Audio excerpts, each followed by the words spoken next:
Hi, I'm Snez, personal trainer, healthy lifestyle coach, and your guide to feeling your best. This podcast is a segment from my weekly radio show, Wellbeing Wednesdays, broadcast live on 88.6 Plenty Valley FM. It's all about sharing real, practical tips to help you move more, eat better, and live healthier without the overwhelm. Let's dive in, shall we?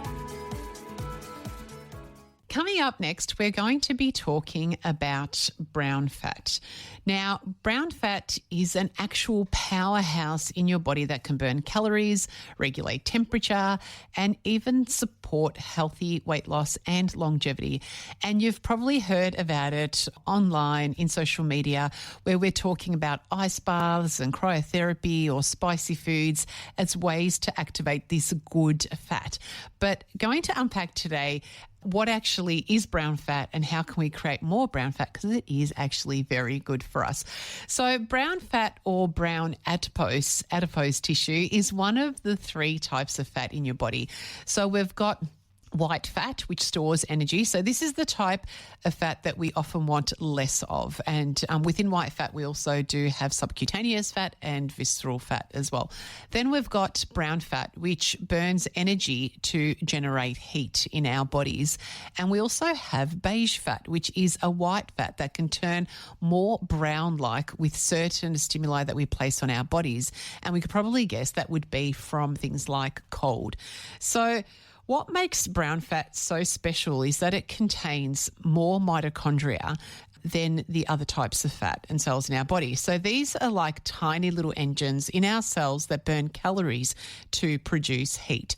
And you've probably heard of mitochondria being found in muscle cells, which they are. And the mitochondria are the powerhouse of the cells where they're providing the muscles the energy to be able to contract.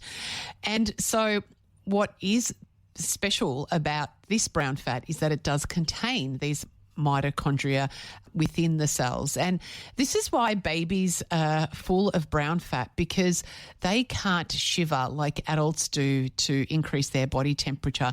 So they need a bit more of an internal heater. And now the thing is with brown fat, it's typically located around our neck and shoulders and not necessarily visible. It's found along the spine, around the kidneys and above the collarbone. It's not spread throughout and visible throughout the body like the white fat is, and most of us don't really have a lot of it. But the thing is that we can potentially increase the brown fat and beige fat in our bodies because of the amount of energy that it does burn, and it's a healthy and natural thing that our body does contain.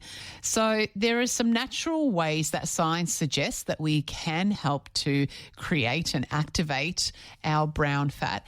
One of it is cold exposure. So mild cold, like keeping your house a little bit cooler or taking a cooler shower, can trigger the release of a hormone that tells your brown fat to start burning fuel for heat.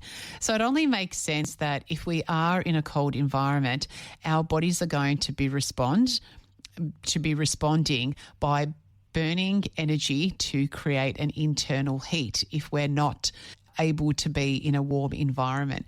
And this is part of the extraordinary number of processes that our bodies have to be able to keep us at the perfect 37-degree temperature, functioning at our optimal for our survival.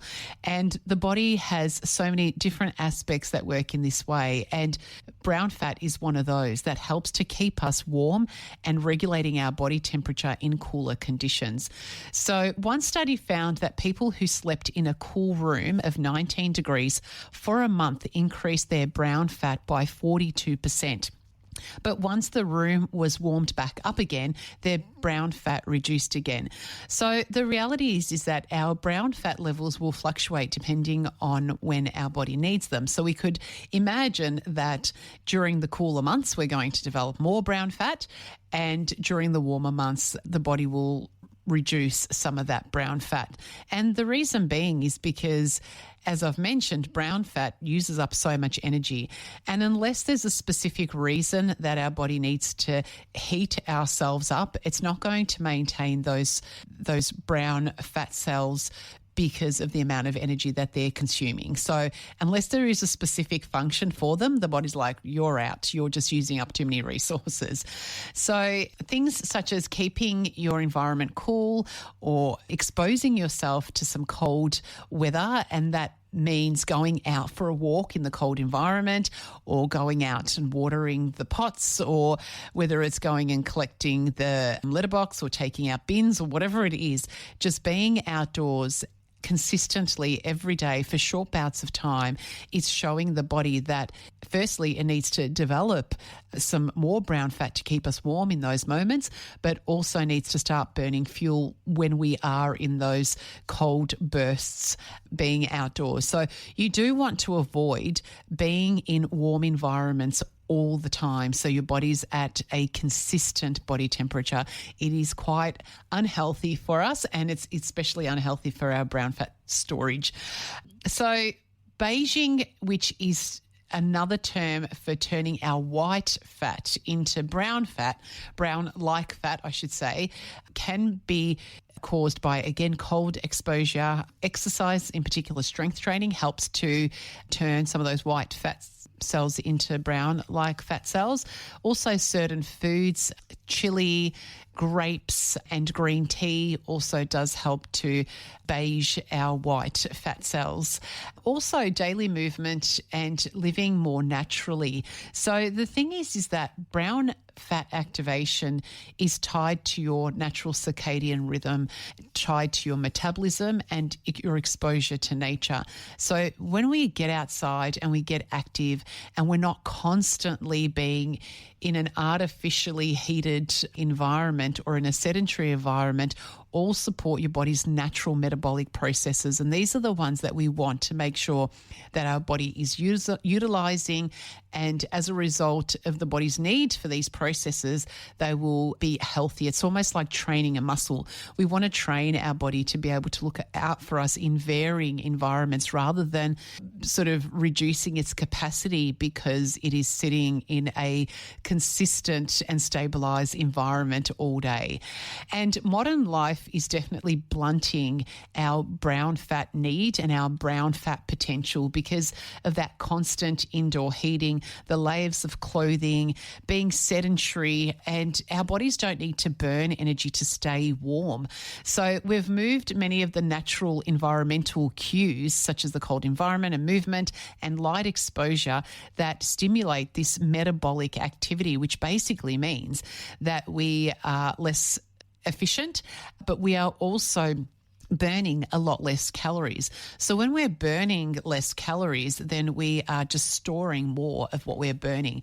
So this ties back to the idea that I'm always going on about, is that the more we disconnect from nature, the more our biology suffers. Our bodies were designed to adapt to different temperature shifts, to move daily and to eat seasonal whole foods that we need at different times of the year. And trying to align ourselves with some of these natural processes by just thinking about our day and thinking about, well, how is technology affecting how I would normally have lived if I didn't have it there available for me, is a really good question to ask yourself.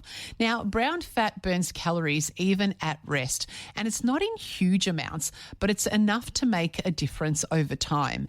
And it's also linked to improved insulin sensitivity. It's linked to a lower risk of obesity and better energy regulation.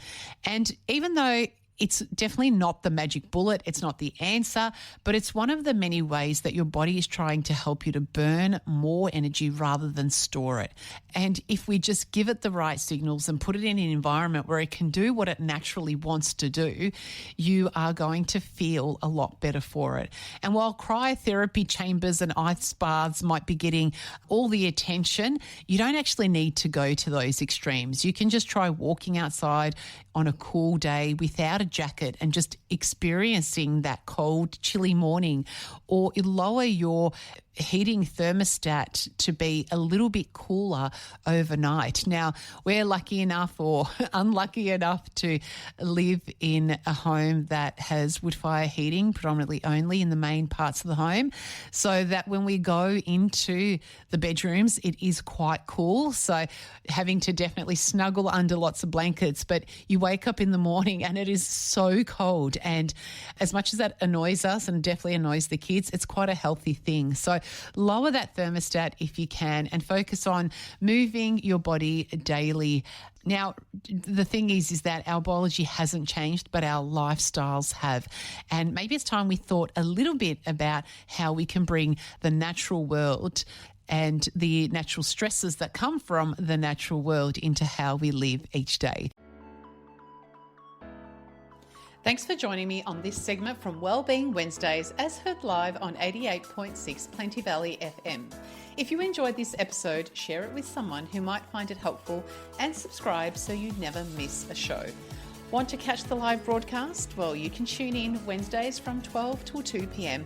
on 88.6 Plenty Valley FM, or find my info on Wellbeing Wednesdays with Snez, the Facebook group. Take care, stay healthy, and remember, it's the little choices every day that create big changes. Talk soon.